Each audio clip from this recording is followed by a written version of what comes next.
Welcome back to Hoochos. Today on Hoochos, we're going to be having a look through the water gardens. This is Troy Rosenberg. Troy, thank you for being on Hoochos. Not a problem. No worries.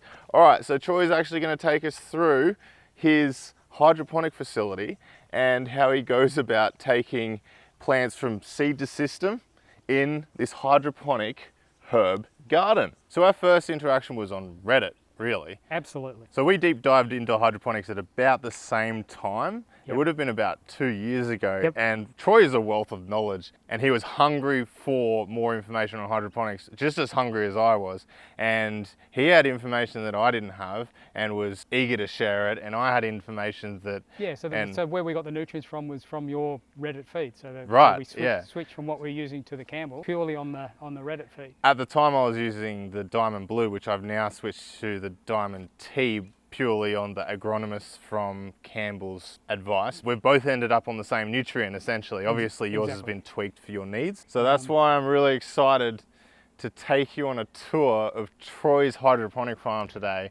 And I'm just so excited to dig in your brain and get all that knowledge out. So what happened, we took this farm on, the guy gave us 4 days of tuition. Yeah, right. Most of it was spent on water. My wife Lynn was given how to do the seeding. Yep. Then got sick and couldn't do it, couldn't even remember half of it, so I had to kind of invent that myself. He gave me enough grounding to do exactly what he was doing, but that was at that point in time. Yep. So we didn't talk about changes of season, we didn't talk about, he was only growing 3 types of plants. So to grow others, I didn't know how to seed it.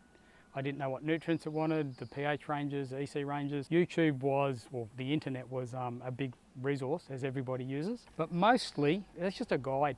It's really experimenting and trying it yourself. Absolutely. And that's how I did. I'm super excited to see what you've done. I think it's good to show that I'd only call myself a hobbyist. Yeah. Right? I'm not a commercial person until you've been doing it for at least 10 years, I reckon. Yeah. I get a lot of inquiries from people that I know about, how would you go from being hobbyist to commercial? Yep. This is the middle ground. Yeah, this is the middle ground. This is the middle ground. So let's talk about the system design of this NFT system. Right, so we have got 2 distinct types of tables here. So there's this one, which is water fed from the end. Yep. And the other ones are water fed from the middle with the tube running down the middle to each end. Right. This is better for heat. Yeah. Where the other ones, they even painted the pipes white because they tried to minimise the heat. Yeah, right. I can feel the nutrient solution it's just so much cooler. I mean, relative to the air temperature. Yeah, it is. Yeah. The width of the table is based upon reach. Ergonomics. Yeah, ergonomics. There's a lot more tubes on these ones. Yeah. And the density of the plants. So most of our plants spacing is this, but watercress there's a hole in the middle. So the watercress can be much closer. denser, yeah. So I'm getting, so I get 25 plants a tube on these. I get 50 plants a tube for watercress. The difference on these tables is the return. Right. So we can have a look at that. So this is the return, and I see you've got the gutter guard brush. Yeah. So what we're trying to do, it's not too bad here because of the roof over the top. It's stop leaves landing in there. Yep. Gum nuts are the worst, so that just keeps everything out. And then the return's down here. On these ones, it's a little bit bigger pipe. I think it's 25 mil. And this is the return. Yep, so that's the return. So once a week, this gets taken out, cleaned out, Yep. put back in. Yep. And on the other style, there's a lid over the top, which we actually swap out for a clean one. So that just slides out of that, hey? Yeah, so I just pull that out of there and slide the whole thing out. And this is all run back in, it looks like 75 mil pipe as well. Yep, all the way back. All the way back down gravity. And as I said, the water comes all the way up to the top on that side. Yep. There's actually pipes in the middle, so you can actually water feed these from the middle as well. As well, yeah, right. All the tables are like that. Yep. You can put one in the middle, and in certain crops I do put the middle one in. Yep. Because that way, if the water emitter stops at one end, you've only lost half the crop. Yeah. Right, so it's got nothing to do about nutrient how much spread or anything like that. It's purely about, and we'll look at the emitters because they're a problem here because they're so small. They clog very easily. Yeah. And that's what this is. That was fixing an emitter. I noticed there was no water coming out of one of the pipes. And that's something that you have to check. I usually do it once a day. Once a day. I come down in the evenings and I do a walk and a check, and I just look at the condition of the plants, and you can tell very, very. You can tell immediately almost. Yeah. So this is the other return. Yep, so this is the other design. So what we have here is a lid. Yep. And that's about 90 mil there, and that's 75 mil. Yep, and it's got cutouts on it. Yep. So the bottoms are cut out so that it doesn't seal onto that. Seal onto it. Yep, that's right. That goes on top there. So what that's doing is it's protecting the nutrient from the sun as well as stuff falling in. Leaves, gum nuts. Is this better? Yeah. This is a better setup than that one. Than the brush. Yeah, than the brush. Yeah, this is a better design. I love this. This return is fantastic. Most of them are like that. Yep. Just those tables at the top of those rows are the other design. Right. That's got better water because that heats up. Yeah, okay. I can see where they've tried to paint it white. Yeah, and as you can see on this one, I'm using the centre. So this one here, you've got is water from centre feed as well. Yeah, yep. So it feeds from here and at the end. Yep, and that's not for nutrient. That's purely for redundancy. Redundancy. Yep. I love this design. Once a week, I take these out. Yep. I take the whole thing out. Yep. I do a hydrogen peroxide solution to wash those, about 10%. Yeah. Right, quite a strong solution. I take the tops off and I leave them out in the sun, wash them with a pressure cleaner. I do this very early in the morning. I'm here at... Average is 5. Yeah, it's 5. So I love Queensland, no daylight savings. Oh, for sure. So I'm up at 4:30 to 5. Yep. I do all my picking first thing at that time. Yep. And then I clean the filter because I'm turning the water off. And it takes me 5 to 10 minutes. And then I come through and change all of these on a Thursday morning. It's a big day. Yes. Yeah, right. There is a leak there. So Troy's found a leak and he's just going to try and fix it now. There we go. Oh, all done. It was probably the dog. Oh, the dog. Chasing a ball maybe. So yeah. One of the variables. So you can move these. Yep. And you can move this. Yep. Right, so you can get it in the middle. So these are the emitters and they're like nothing I've ever seen before. So they're 2 mil, 1 mil? I think 1 mil. 1 mil. Yep. And they would clog really easily. They do. They clog really easy. So I don't push them all the way in to the bottom because that way they just block. They block. Yeah. And these are even, I mean, these are cut on a diagonal, but even when they're pressed against, they still limit the flow. Yep. 1 per row. Have you thought about 2? Yeah, there is tables down there that have got more than one, but it's just too unwieldy. End up with so many little tubes. With 2, you've got more chance of one staying in the tube. One of these being left out. Yeah. Is less trouble than... I notice it very quickly because that's a lot of water. That's a lot of water. Right, so what happens is that well, you said 1 litre per minute. Yep. So yeah, if you're in an hour, you've lost 60 litres. Yep. And then it's topping up the nutrient. So it's topping up. So normally what I look at is generally summer. In winter, it's about 2 feeds a day. Yep. I see it up twice on the Blue Lab. If I see it top up more than 4 times in summer, I know that I've got a leak somewhere. Right. And it could be an emitter that's fallen out. It could be a gum nut or a leaf that's blocked a tube. And it's overflowing. I see that. You'll see that immediately because I see that really quick. You've got 1, 2, 3, 4, 5, 6, 7. That's 7 times 60 plus the other end. 14. So 14. Yeah. You see it really quick. All right. So the business side of it. Explain to me how you offload your produce and manage the farm in the sense of finding the balances that you need to find. So when we took the farm over, it had 2 customers. Yeah. So the previous owner had wound it down. He had cancer himself. Yeah. And was just keeping it going. He kept his biggest customer, which is a wholesaler, and he was selling 2 products to him. Right. We've certainly kept them on, and we've picked up others. We're now doing 3 wholesalers, and our local IGA has got, 9 stores, of which we service 2 to 3 depending upon their needs. So for those overseas viewers, IGA is Independent Grocers Australia. They're all independently owned grocery stores and they can own chains within those grocery stores as well. So, correct. Yeah. So and we also do a local restaurant and a food market and places like that, just small amounts. And the people who come out and pick their own? is a wholesaler. Yep. He's been coming here for years. He comes out and yeah, he grabs what he wants. All right, well, let's have a run through of the varieties that you're growing and an overall, if you're comfortable with it, Yep. summary of like the dollar values. Yeah, so look, we grow lots of herbs. So there's oregano, thyme, marjoram, and sage here. There's a little bit of lettuce and other things, but that's for us. Mint, onion, chives, there's some chervil, Okay. French parsley. Yep. All the way down there is rosemary. Yep. And on this side, we've got spinach, has to be undercover, coriander, Italian parsley, curl parsley, and our biggest seller is watercress. Right.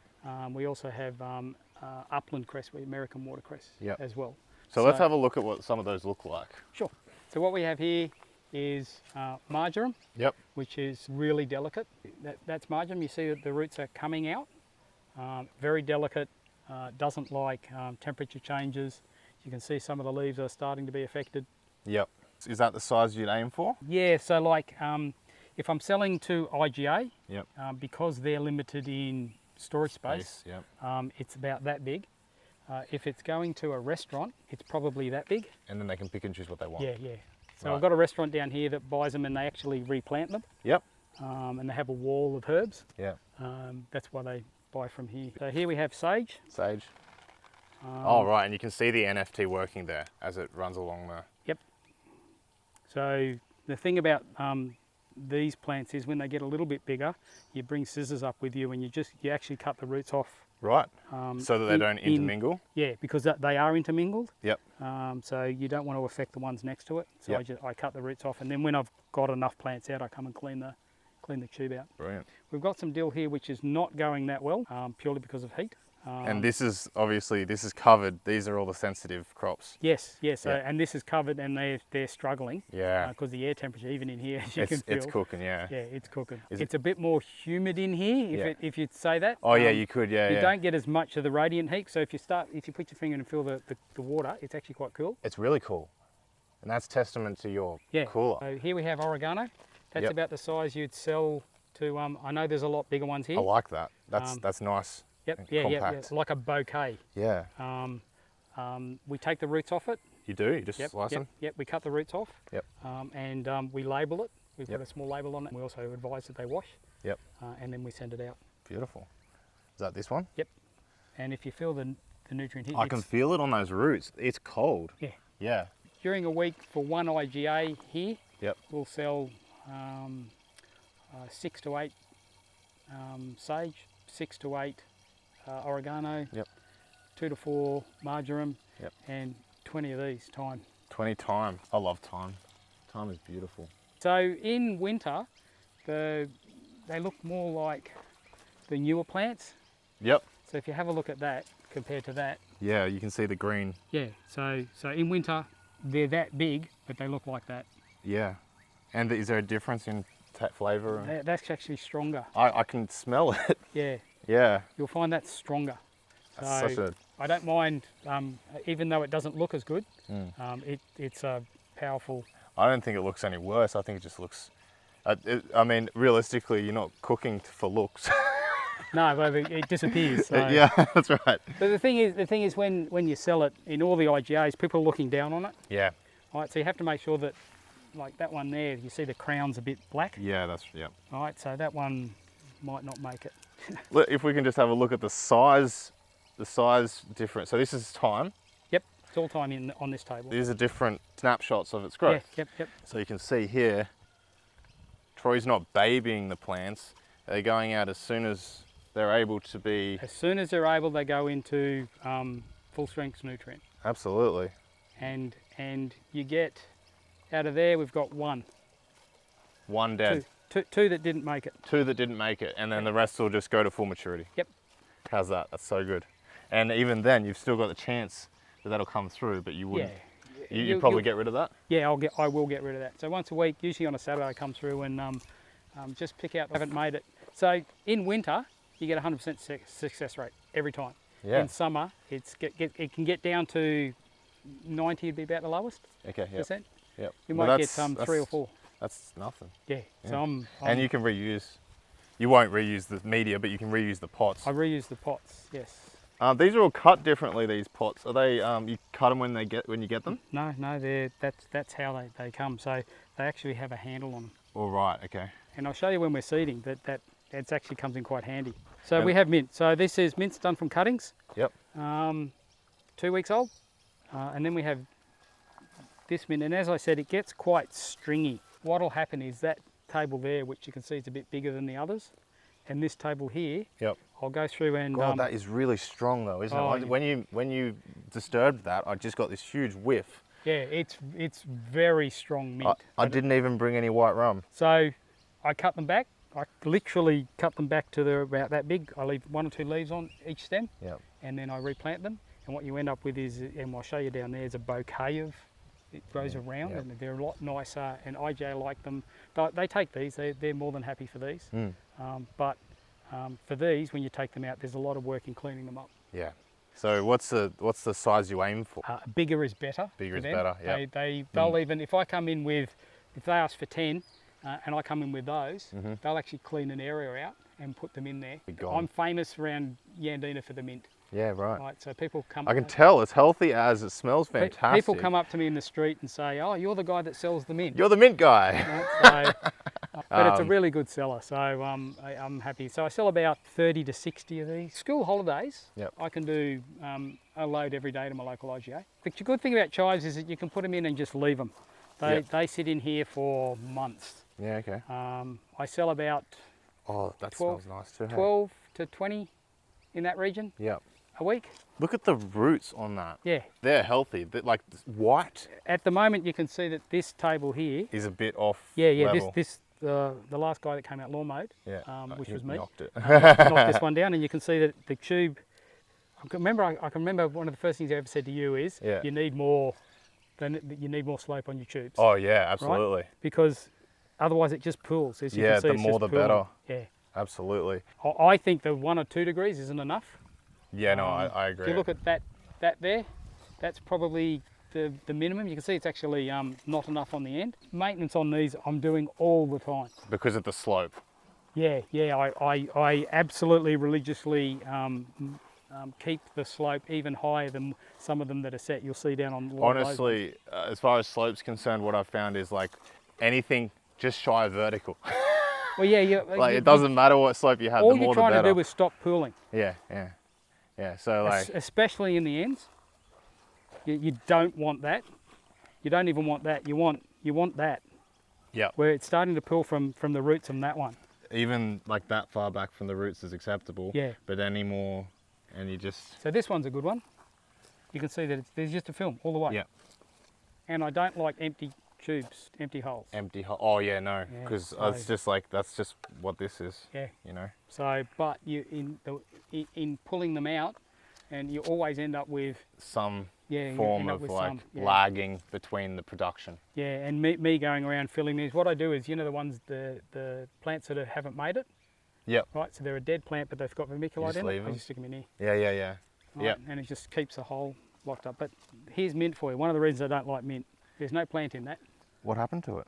So what happens is, Oh, it grows under and then grows through the channel. yeah. Oh wow. So what's happened is, Oh, hang on, here it is. yep, that there's it? another one. Yeah, there's another one. So, So- what's happened so is that It's grown along the channel yeah, through. the wind knocks these around a bit, Yeah. and all it takes is one of the runners. Right. And will it put? These runners, Yeah. And they will, end up. And will it put roots down along there? Yep. Oh wow, so that clogs your whole pipe. Yep. Which is why when they get to this size, they get pulled out. They get crowned. So this is your seed raising area, your propagation area. Correct. Right. I love these. This is just cyclone mesh? Yes. Yeah, that's a great idea. I've never ever thought of that. And it fits. Fix those Fits and perfectly. it fits these Yeah. really well. As you can see, now you can see the advantage of having a little lip. Yeah, to pluck it out with. Yeah. Yeah, okay. So you have there is a chervil, Yep. which is French parsley it's called. Right. So what I do is I seed them Mm-hmm. and they go into these because we have birds and everything known to man that comes in here and tries to take the seedlings. Of course. So they stay undercover. They get watered and left in here. So these guys here, that's 2 weeks. Mm-hmm. Things like watercress and upland only take a week. They're already out. Yeah. So the ones that were planted here have been nearly a week in there before these go out. These are flood and drain tables. These are flood and drain tables. Are they set to timers? No, they don't. No, I don't use them at all. Overhead? I just do, they're hand watered. Yep. The reason is that I find that it's preferable to go overhead and let it drain. Otherwise, they start to rot in winter. Right. Certainly for some of the herbs, the seeds will start to rot. Things like watercress and that, you can do it that way, but I just do it the same way every time. Yeah. And the base media is vermiculite. Yeah, right. 100% vermiculite. 100%. Grade 3. Yep. I only use the Oz Pearl. Ozpearl? I've got it myself, yeah. There's another brand. This is a fine? Yeah, grade 3, which is a medium. Medium grade. Yep. What happens if you use a fine, and I've experimented, it compacts at the bottom and water gets through, but the roots can't. Oh, right. Right, so what happens is that the plants come out stunted. Yep, because they can't reach down to the NFT channel. Yeah. The roots are stunted, therefore the whole plant. Yeah, so the vermiculite's getting, I've actually seen plants grow out of the tube. Yeah. Out of the pot. Oh, right. Come up. So I had a bag of grade 2 given, it said grade 3 on it, but it wasn't grade 3. Oh, right. And some plants didn't make, like dill, didn't make it. It needs to be fairly coarse. I seed on top. It's taken a while to figure out the right amount of seeds, and it changes winter to summer. Yep. That's what's happening here. I've got some slow bulk coriander, and there's different amounts in each one. Yep, and you're just doing a test. Just doing a test to see if it's warm enough to do that. These ones here, these pots here. These pots I use for everything, but as you can see, there's no side holes. No, yeah. So there's only the bottom. Yeah. So the amount of oxygen to the root mass is low. Yep. Are you happy with these pots? I'm happy with those pots for certain plants. Yeah.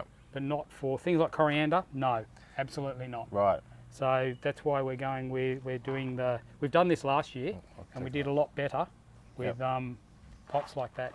Okay.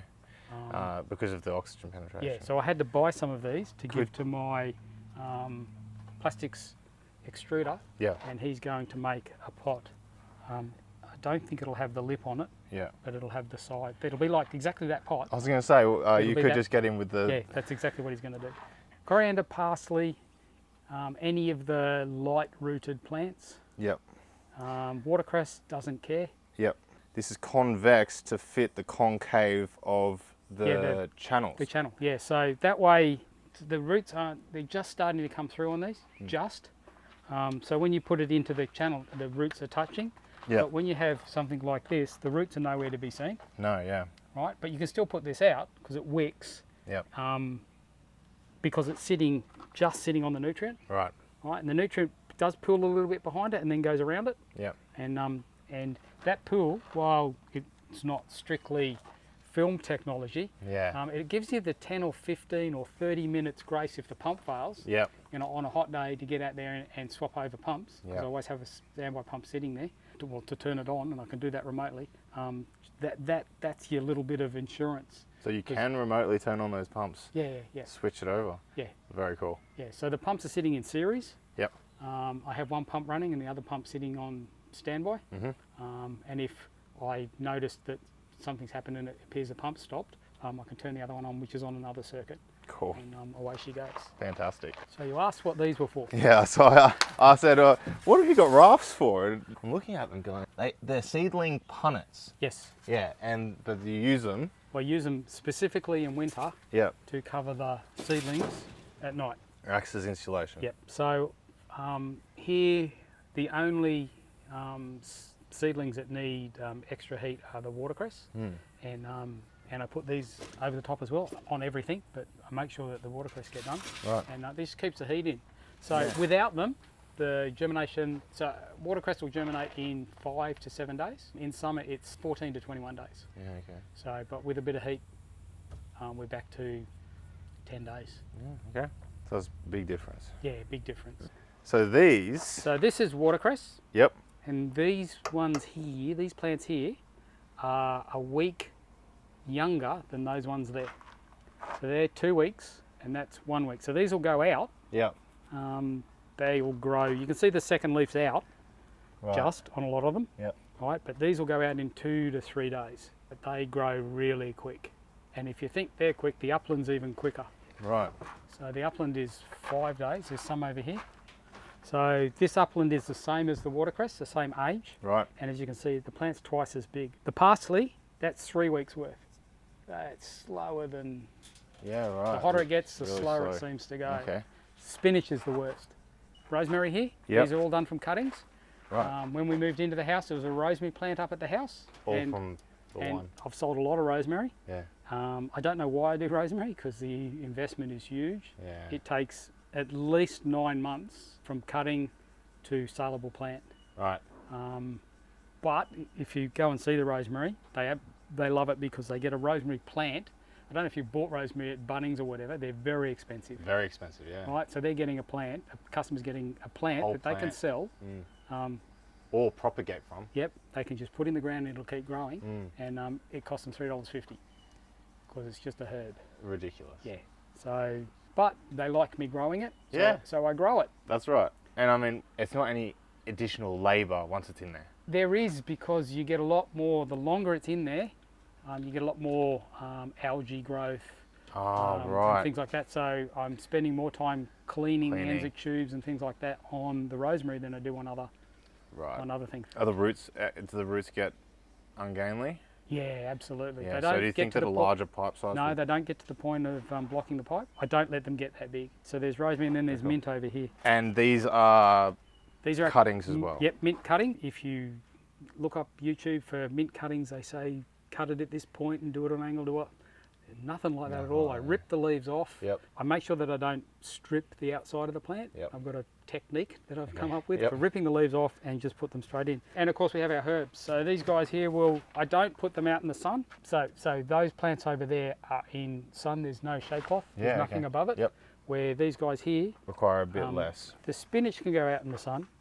The thyme can go out in the sun and the chives, but the rest of it can't. So I just leave it all in here. Yep. And it just gets put straight into the tubes from here. You can where- see the ones that can go out in the sun because they're a little bit leggier. Yep.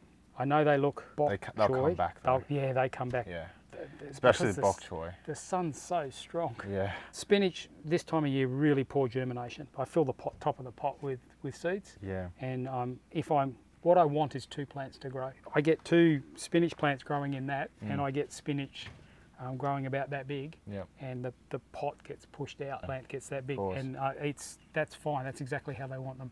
So when you have nothing to do around here, you're either cleaning or putting pots into these. Yeah, right. I love this idea. I've never thought of it like this. So this is just we call it cyclone fencing here in Australia, but fencing essentially that you've just bent to shape and fits A pot. the pot perfectly. That's a fantastic idea because seedling tray holders, they're just poisonously expensive. Exactly. So let me grab a mask and I'll show you how we seed these. Okay, yeah, cool. There should be enough vermiculite in here, but we fill the pots to the top. It's a lot easier when there's more vermiculite in In the tub. Yeah, I try not to leave vermiculite in here because it absorbs moisture. Yeah. So I just leave the minimum amount. I clean it off. Give it a tap. So we end up with that. Yep. Look at that. How good. Now, depending upon what I'm planting in it, Yep. and we'll do chervil today, but if it's coriander, I get the level a little bit lower because when you're watering it, you don't want the coriander seeds to flood out. But generally, just that level. So there we have, I'll go grab some seed. And we keep the seed in the fridge. So this is the refrigeration unit, and you use this for... Some plants, which as they get too big, come in here Yep. and go there. So what we have in the bags is stuff that grows too big, we donate to Twinnie's Bird Rescue. Right, yep. And all our seeds are in here. Yeah, okay. We have our seed. Yep. Fill up here. Okay, so every plant we do different amounts of seeds. Chervil, I don't know if you've ever seen a chervil seed. They're sharp. Oh, right. So, are they actually like sharp? Like a needle. I'll just show them. These are the seeds. So if you grab just a pinch, you can get them stuck in your finger. Yeah. And it hurts. I bet. So what I tend to do with these is I grab a big pinch, and I just sprinkle chervil seeds over the top. Yep. My wife's now watching this video going, "You're putting too much seeds in." But do you buy these or keep them yourself? no, we buy our seeds Yep. from two places, both in New South Wales. I'm a bit surprised that there isn't good seed sellers here in Queensland. Yep. One's in Mudgee and one's in Tenterfield. Just whoever's got the cheapest at the time. You buy it by kilo? Depends on the seed. Watercress, half a kilo will set you back $500, $600. Yeah, holy moly. Chervil, I think one of them, the last lot of chervil we got was around $150, I think, Yeah, okay. for half a kilo. Okay, so while these are expensive, it's marjoram and oregano are the hideously expensive, and rosemary. Yep. I don't do rosemary seeds. You just do the cuttings for that reason. Yep, for that reason. So we do very, very small pinches for oregano and marjoram. Yep. And for watercress, you can put too many seeds in for watercress, and you get the plant gets too big. The customer only wants a certain size plant. It's one pinch for 2 pots. Yep. There's another method that we've come up with, which is a hole in a plastic container, and a couple of shakes. Yep. Gives the right amount of seeds. Oh right, yeah, that's great. Yeah. But we had to experiment with a whole size. Of course. So what we then do is we label things. I've learnt the hard way many times, and I keep learning that lesson or not learning it. We then water them in. I'll show you that. So there's not even any top dressing? No, so when the seed's very small, there's a way that we water them in, which the previous owner called dibbling. Yeah, okay. So you put enough water in there that the vermiculite actually rises. Right. And the seeds fall in. We don't Dibbling. normally dibble on these ones. Right, okay. Because these seeds, no matter what happens, they'll always stay on the top. Right, okay. When you get a small seed like a watercress or most of the others, Yep. what you want to do is you want the seed just to literally settle into the vermiculite. So you put enough water in there that the vermiculite literally rises, but not over the top of the pot. Bottom feeding or top feeding? Top feeding. Top feeding. So you wet first. Yep. And then you dibble. Right.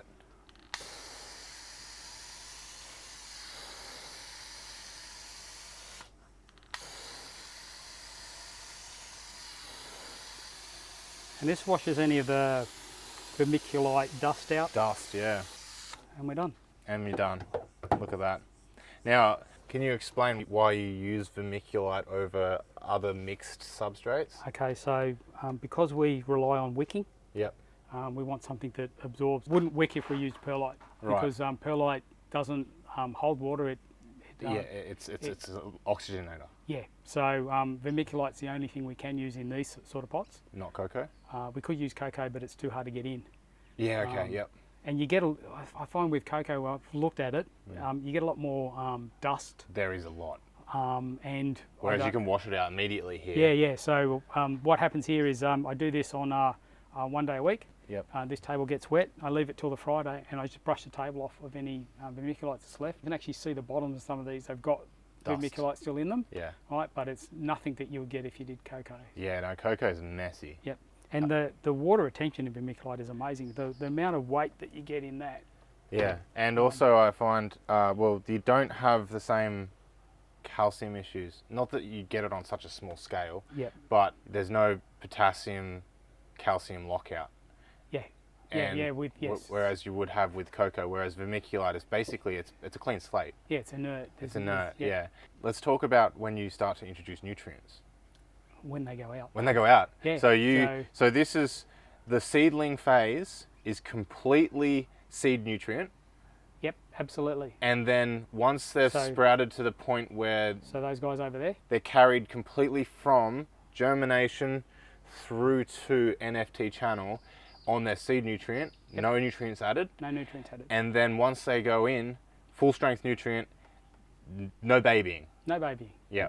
And full sun as well. And full sun. And that will obviously depend on the plant that you're getting through, the amount of time that you go from the seed through to putting it out in the channel. Yep. Yeah, so that's dependent on the plant. So we won't give you any information on that because it'll vary across all the species. It varies not just species, On environment. environment, Time of summer, the winter. year. Yeah. Summer. Yeah, which kind of summer you've got, you know? So these are the pumps that run the whole system, and they're held? I think that one's 12 years old. Yep. And the one under there, which is a backup, is over 20. Wow, yeah. So that pump is in series with this one. Oh, okay, yep. So if that pump fails, I turn that pump on. Yeah, that's the backup. Yeah, that's the backup pump. So that's the backup, and that is the one you switch out when the backup runs out, That's when one dies. Yeah, yep. Yeah, okay. I use AC inverter. For the pumps, which allows Troy to adjust the speed of the pump. So I can turn it up to max. Yep. Or I can turn it down. In winter, Yep. we run about there, 35. So when you turn it up to max, are you then actually risking that all of the lines pop out? Yep, no, I don't mind doing that because I know that the filter's got stuff on it, so we wouldn't have got full pressure. These are usually made to regulate pool pumps. Yeah, swimming pool pumps. Swimming pool pumps, right. That's a great way of adjusting your flow rate rather than trying to limit it after the pump. Yeah, exactly. There's a summer winter mode. Right. Right, so in winter, that pump doesn't run 24/7. Okay. Now, I don't use it. I run it 24/7, but they used to have it turn off at periods of time at night. Really? Yeah, which Pumps are better off not turning off though, I know. right? Yeah, I don't agree with that at all. Okay. So I don't use it. Yep. But it's there. There's a light sensor on the back there. I don't use it. I just leave it running. Do you want to explain the purpose of the cooler? We've talked about a little bit why you use it and the benefits you find it has. So as everybody knows in hydroponics, there's a temperature range you try and keep with it between. So for here, we try and keep it no lower than 15 degrees. Right. And no higher than 25 degrees on a day like today, which is cooking. Rather warm. It'll be about 30 soon. Oh, it's over 30 already. It's over 30 already, yeah, right. Yeah. So I think it was 32 the last time I looked. Okay. So this will keep it to around about 10 degrees lower than ambient. So at the moment I'm reading it's 25 degrees Celsius? Yep, 25 and it's set for 18. So it'll probably get to around 27 today. The reason you need to cool the system is because it acts as essentially a giant radiator. Yeah, it is. It's if you look at the design of a radiator, you've got that here. Absolutely. And when the sun is overhead, like it is now, thermal load is massive. Yeah. So even though the tank is in ground, we're doing everything we can as far as keeping the nutrient tank cool. It heats up because of the amount of water that's coming back.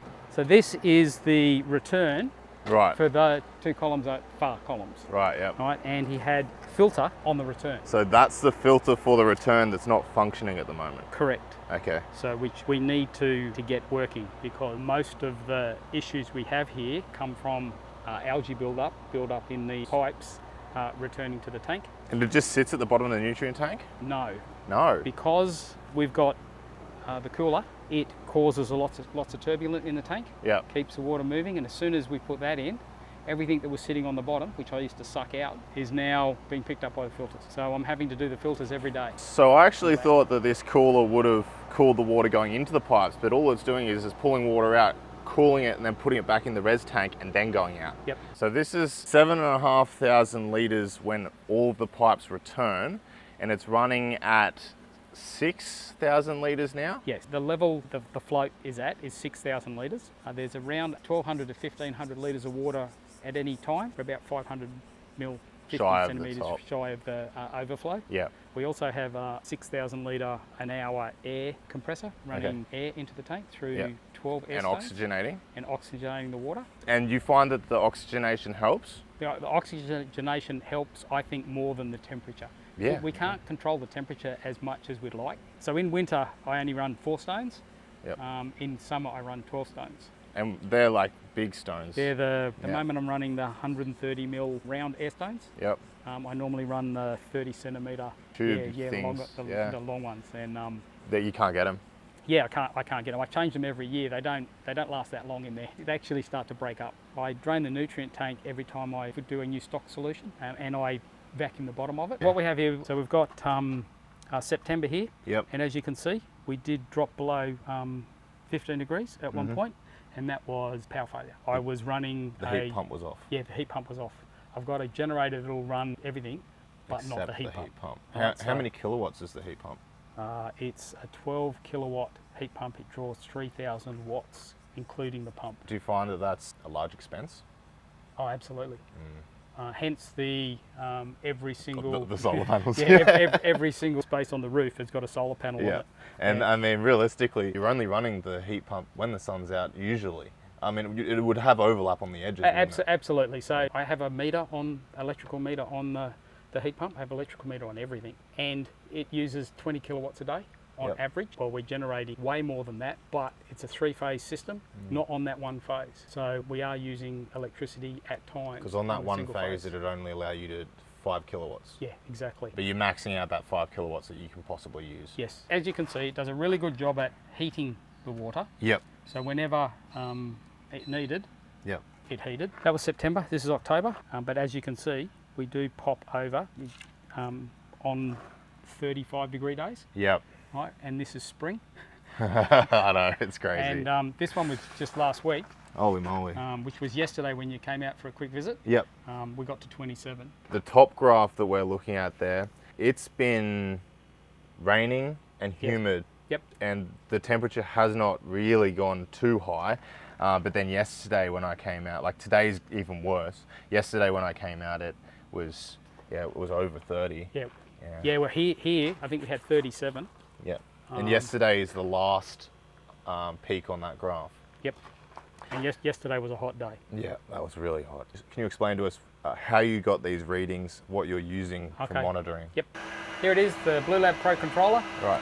We These are peristaltic pumps that are running right now. Yes. So at the moment the EC's dropped from 1.2 to 1.1. Yep. So whenever the light's flashing, it means it's doing something. So it's cooling, driving down, and driving up there. Okay. And the cooling, this monitoring system controls the heat pump outside. Correct. If we left it up to the pump motor would have to run all the time. Okay. And it's a 1 kilowatt motor. Yeah. That's a lot of chewing electricity. power, yeah. Right. So this device here, we've got a sample pot down there, which measures EC, temperature, and pH. Yep. It then controls through the power pod, the pump. So this up here is a power pod. The power pod can control any 240 volt device. So you're not limited to just pumps. Yeah, I'm not limited to Blue Lab Prairie pods for the type of pump that they are. I have a few problems with them. Okay. So I'm having to twice a week not calibrate them, but make sure that they're balanced. Right. Right. So make sure that that pump is putting out the same output as that pump. Yes. Right, because they get out of balance. Really? Quite easily. The software's quite good. As you can see, one pump's running now. Yep. Right, and that's because I did it this morning. I can control the percentage across the pumps. I calibrate them every 2 weeks. You think that that's like a hardware thing? I just find that the temperature and the consistency of the stock solution changes. Right, and that affects the pumps. Of course, because it'd be putting in different levels of the nutrient. Yep. I bought the unit with a set of pumps. Before it was delivered on Gumtree, someone was selling a set of pumps. Right. For half the price of a set of pumps. So I bought it anyway. Of course, yeah. Right, so so you're not using one of those sets right now? I'm not using one of those sets. I do, and I will be adding silica to it, and I do it through one of those pumps. I add it separately. Okay. And that way I can control the amount. So the silica, as far as I'm aware, it builds the cell walls and makes the plants more resistant to environmental factors. Correct. Okay. You don't need it in winter.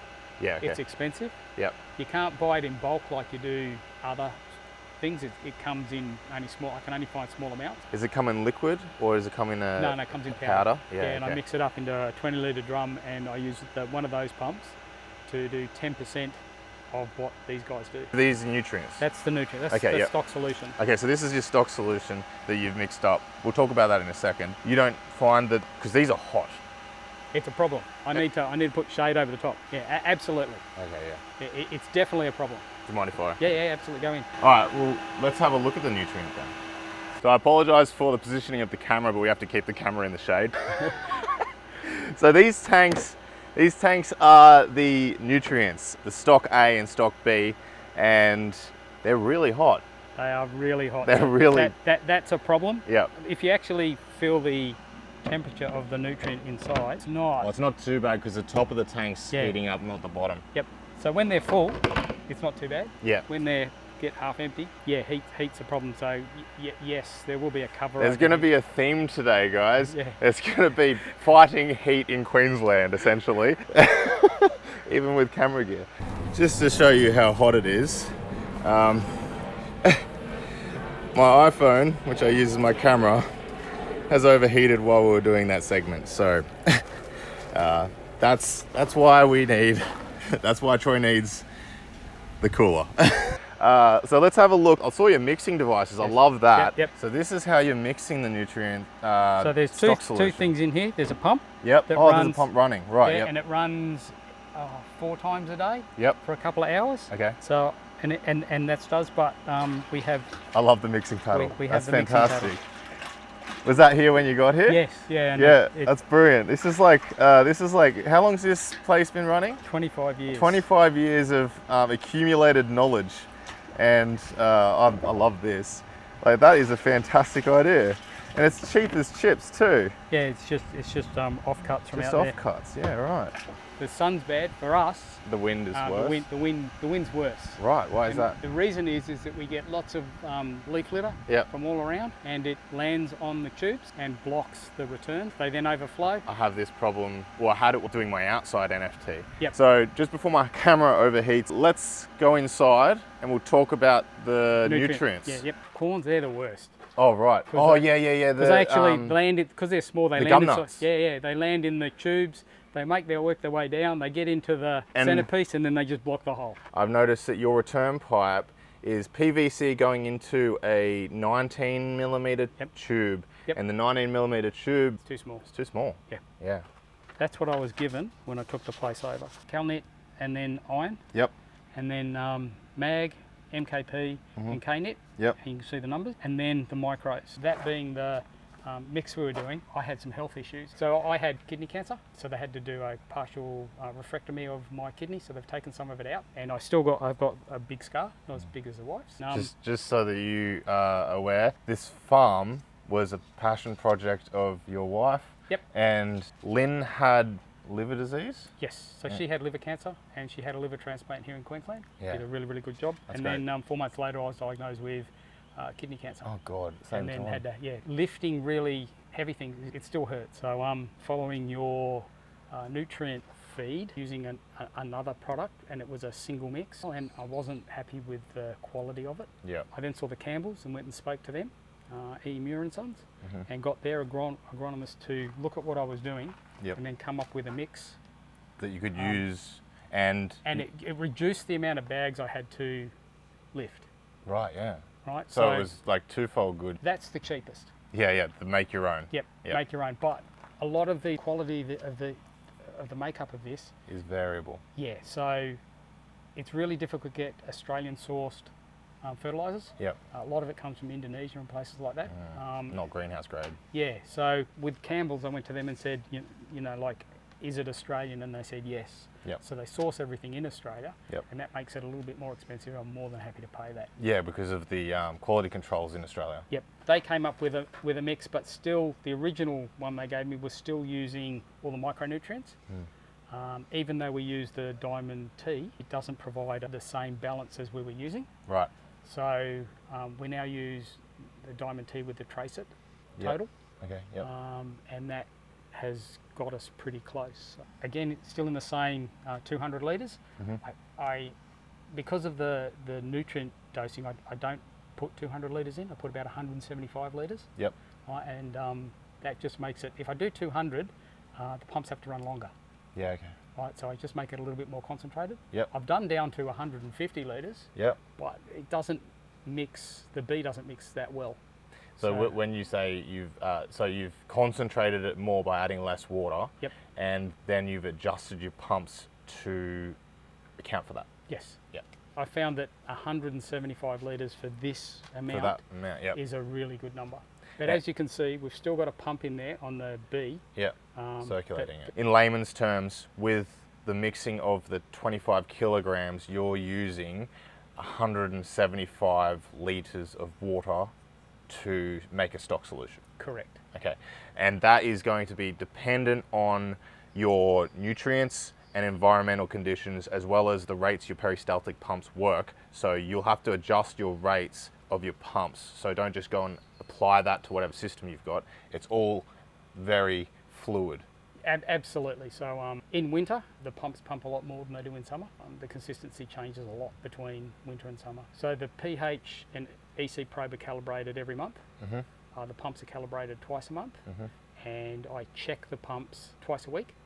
And using the software, I'm able to change the mix, whether one pump pumps 100% or one pump pumps 80%. Yep. So this is the Blue Lab. This is the Blue Lab software that you use to control all of the variables. Correct. And as you can see at the moment, the pumps have been on 2 times. Yep. And the dose time's been 15 minutes. EC pH here doesn't change a huge amount. Last night it was 6. Yep. This morning at 6.2. So these are your rates. These 1.2 EC at the ratio of nutrients that you've got here, and then 6.2 on the pH. The reason that we're running 1.2, 6.2 is more to do with the range of plant. We're growing lots of different types of plants, and I've found over a year that in winter we drive it up to 1.6, 1.5, sometimes 1.7 if it's really get a really cold week. Yep. And I tell by watching the graph whether they're feeding or not. Oh, you can too, right. So at the moment, 1.2, pumps are on for 10 minutes. Yep. And if it falls to 1.1 and the pumps come on, when it reaches 1.2, the pumps turn off. It doesn't go for 10 minutes. Okay. It's monitoring the whole time. Off is only 1. Yep. And what I'm trying to do is keep the gap that it's not at 1.2 as short as low as I can. Yep. High alarm 1.5, low alarm 1. That tells me when the pump stops. My low alarm is when the main pump has stopped and the sample tank has emptied. So as soon as it empties, you get a low EC alarm. Yeah, okay. So I know that the pump stopped. Yeah, so usually a power failure. Right, so that's actually really useful. Yeah. Yeah. Oh yeah. Yep. On a power failure, how does it alert you? If we lose power totally, it lets me know it's lost connectivity. I was going to say, it's lost. It's lost connectivity. Yeah. Yep. Well, that's actually useful both ways because you can actually identify what the power failure is in that sense. So the longest we've been away from here is 7 weeks. Right. So when at a time. Yeah. So when Lynn had her operation, her liver transplant, we were away in Brisbane for 7 weeks, and this was still running the whole time. I had someone come in once every morning and just water seedlings and whatever. I came back once a week for 2 hours, and I'd put anything out, and anything that was overgrown I'd take out. But we kept it running. That's crazy, 7 weeks. And that just kept it running. So how much of stock solution would you expect to go through in, 7 weeks? 7 weeks. Oh, 7 weeks. Depending on, so winter, the 175 litres does about 3 months. Does all winter. 3 months. So and in summer, if there's no leaks, it does 6 to 8 weeks. That's roughly half in summer. Yeah. So if I just do some quick maths right now, the 25 kilos of each costs $100. Yep, roughly. Roughly. So to run this farm on nutrient, you're looking at in summer $100 every 6 weeks. Yeah. And in winter, 3 months is $100 is your fertilizer cost. Yep. The trace it total is more expensive than you think. Okay. So I use half a kilo. You get 5 kilos is $80. Yep. And I use half a kilo a mix. So half a kilo a mix, so $80. It adds a little bit more to it. So you're looking at about an extra $7. Yeah, it's not huge, but it's still something. Yeah, it's still something. Absolutely. So you're looking at about $107 to run in summer 6 weeks and in winter 3 months. Yep. That's nothing. I know. I'm more than happy with the cost has gone up a little, probably 10 to 15% for me. Yep. But the quality is it's consistent. It's consistent. I've been running it for nearly a year. Yep. The Campbell's, and it's been consistent the whole time. I've found with mine it's very consistent. But I was coming from Manutech, which was also fairly consistent. So, but poisonously expensive. So when COVID hit, fertiliser was difficult to get. I use Lindsay Rural down here. Yep. And I was unable to get some of the fertiliser. So I then went to, shock horror, a hydroponic store and bought hydroponic nutrient. Did you get the maxi pot? I got this. Oh, the Nitro Max. Yep, I got that. Yep. That- These are expensive. $410 Yep. makes 80 litres. Jeez. Of stock. Yes, stock solution. Yeah. The consistency of it is excellent. Yeah. It's absolutely I brilliant. bet, but this is a cannabis product. Yes, Yes. absolutely. Yeah. Which has annoyed them because I was buying all their Stock. their stock. Of course. Yeah. But the 18-8-18 Yep. is really hard to get that consistent, to get that with what we're doing Right. using Campbell's. Okay. So for me, I think we're running about 4 or 5%. Yep. 8 would be better for us here.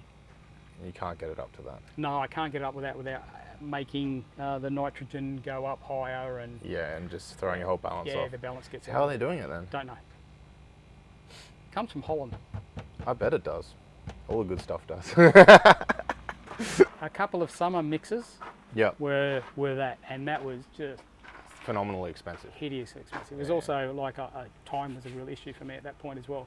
So it was just easy just to buy that, mix it and go. Well, you're not making the same margins as people using that. No, well, we weren't selling it when we were using that, so it was just. as well. Yeah, Yeah, of course, because yeah. that. Well, we were selling. So I actually have customers that come here and pick their own. Oh, good. Right, rather than them say to me, I want This this exact size of a specific plant. thing. I put things in the same place all the time, Yep. and they come and pick their own. All right, so it's your water source. So our water source is this dam here. We Yep. have 2 dams on the property, but this is the water we use within the farm. The other dam we just use for gardening. So what we do here is we pump the water here and we put it into the tank that's over there, and we add flocculant to it, and it sits there until a holding tank up there runs dry. We fill that tank, and that then pumps from the holding tank to the top of the block where there's a slow sand filter, 2,000 to 4,000 litres a day through the slow sand filter. This is the tank that comes clean water from the slow sand filter, Yep. and if you listen at the moment, you can hear it pouring into there, Yeah, I can. Yeah. Right, So it's so coming this from the tank's top. full. Okay, right. and we're It always feeds back. and we just continually recycle it. The reason is you never want your slow sand filter to stop because it forms like a bio Film. layer on the top Yep. of the sand. Right. You always want to keep that moist, always refreshed water going through it. Yeah. Keeps your sand alive. But as you can see, this paddock here is all sand. And it's not sandy around this area. No, so this is all just deposited sand. And that's just from you tipping it out? That's from previous owners. Previous owners. Yeah, replacing right, it. okay, I yeah. haven't done it yet. Wait, because this whole thing is your sand filter? that whole thing. Holy moly, I was expecting like a pool filter. No, 10 tonnes of, I don't 10 know, tons. sand, that all the sand granules are Silica. similar size. Okay, yeah, so like Whitehaven Beach kind of Yeah, sand. yeah. Yeah. And there's only, the sand comes to about that mark there. Yeah. So there's only that bit of water at the top. That cleans about, maximum is about 4,000 litres a day. Internally, what does it look like? Basically, it's gravel at the bottom, Yep. then geotech fabric. Okay. I think there's a layer of, Activated charcoal? yes, Yep. there's charcoal, Yep. then there's geotech fabric, and then sand. That's impressive. Like, I never even considered that you could make a sand filter out of a poly tank. That's what it is, isn't it? Yeah, it's just a They've poly just, tank. it's Yep, a yep. homemade sand filter. Yep. That's incredible. Oh, I mean, it makes a lot of sense that there's like that much sand around when you've got that, because I was like, wow, they must have emptied a few pool filters. No. But yeah, wow. There's 10 tonnes of sand in Yeah. So I've spoken to a couple of people, and a lot of people say you don't need to empty all the sand out. You only need to empty a third Sludge of it. part. Yeah, at the the top. part that's affected Right, by so I think that's what I'll probably do, and then do an RO filter down there and clean filters rather than clean sand. But it's gravity fed from here. down to Those the tanks. tank we were just at before. Yep. Well, thank you for taking us around your hydroponic farm. This is what we've discussed as probably a transitional farm from your hobbyist to your business model, isn't it? Yeah. So this area under the netting Mhm. is my primary grow area. Just from here, Yep. I can do $1,000 a week easy Yeah, right. without trying, just by myself. Yep. If you were to fully expand for all 4 columns here, Yep. you then start hiring people, Yeah. and it becomes a bigger commercial operation. And managing people. And is- managing people and all that sort of thing, which is not what, for me, I'm retired. Yep. This was just something to supplement other income that we have. Yep. And it's doing it really well. COVID's made life difficult, Yeah. as it has for everyone. So when COVID first hit, all the wholesalers turned off for 7 months. So Yeah, we right. switched our focus from the wholesalers to the IGA, and that carried us through. And now we're back to the mix, and we're hitting our numbers. So what are some of the things that we haven't discussed today that if someone's jumping into this space, they might need to consider? The big thing which I never knew, and I think a lot of people don't know here in Australia, is that there's a vegetable levy that you have to pay the Commonwealth Government. It's a percentage on your profits. Okay. So it's all around licensing. So council licensing, whether or not you're allowed to do it on the property that you have, because it is a business. Right. Work cover, insurances, and licensing, federal government license. Oh man, I think I've actually cooked myself. Yeah, it was. It's Well, just- look at the poor old English spinach. I know. You know, I keep going over there saying, "Is there water there?" Yes, there is. There's water there, but it just transpires so fast. It's just trying to get the turgidity up inside the plant, you Yep. know? It just can't. So on days like today, Yeah. 2 litres a minute would be advantageous. Advantageous. Right. But yeah, and we're actually discussing this because I'm not happy with the 2 litres per minute flow rate that I gave advice on in my flow rate video. That's a flow rate given by Dr. Alan Cooper in his An ABC of NFT. Yep. And those flow rates I think for larger channels, very large channels in fact, and 2 litres per minute I don't think you need to get to. Now, as we said earlier, you're running a lot of these channels at 1 litre per minute Or less. or less. Yep. I was running it at 750 mils per minute when I first did that video, and I think that was a fairly decent. I think you're on the I money think I was there. on the money then too. Yep. This is why people don't like giving out definitive numbers when it comes to anything really. You're looking at your nutrient mixing ratios, you're looking at everything, because it all depends. It depends on seasons, it depends on the type of plant. So as we just said, the English spinach could do with 2 litres per a minute right now, Absolutely, in the yeah. middle of summer. But, Yeah. But then at all other times, it probably could just do with 750 yeah, or a litre. or even less. Even less, yeah. Um, Really, you're just trying to maintain that film. Exactly. Yeah. That's exactly right. And So, I mean, the film's being maintained there, but all the roots may not be submerged. yes. Yeah. So, Well, everything is very much dependent on so many factors that hard numbers, they just don't work across the board. yeah, I think for me, if I was to say anything about NFT is, can you see the bend in that tube? Yep. Don't have that, Don't have the bend, yeah. right? Because you don't want pooling, Yep. and the slope has to be more than you think. Yeah, way more. The more slope, the better. Anywhere from above 3% is like the advice, but more. Anywhere up to vertical is fine, because as long as you've still got that film touching the roots, you're good. You're good. That's Yeah. exactly right. You're just trying to stop pooling. And at higher slopes, you're only going to have that much pooling as compared to lower slopes. It just fills the whole channel. Yeah. If there's any takeaway from today, it's don't listen to hard numbers. You have to consider everything. You have to experiment yourself. You have to experiment Your yourself. own local conditions mean more Absolutely. than anything else. So Yeah. um, And have a high slope. yeah, have a high slope. Well, thank you so much for having me. It's been a not a pleasure, problem, mate. and Not a problem. I'm sure this is not the last time I'll come out and have a chat with you. No, the wife wants to come out and have a look at I'm more than happy to have a look you. at your greenhouse. She wants to start doing the fruit trees and things like that. Come on out. Hydroponics. So I'd love to that's our have next you. thing. We're going to go up to the house and have some lunch. Yep, and lunchtime. many glasses of water to replace all of this that's happened today. And I'll see you next time on Hoochos. Happy hydroponicking. Yeah, Thank you no so worries, much. mate. No worries, mate. Cheers. See you next time.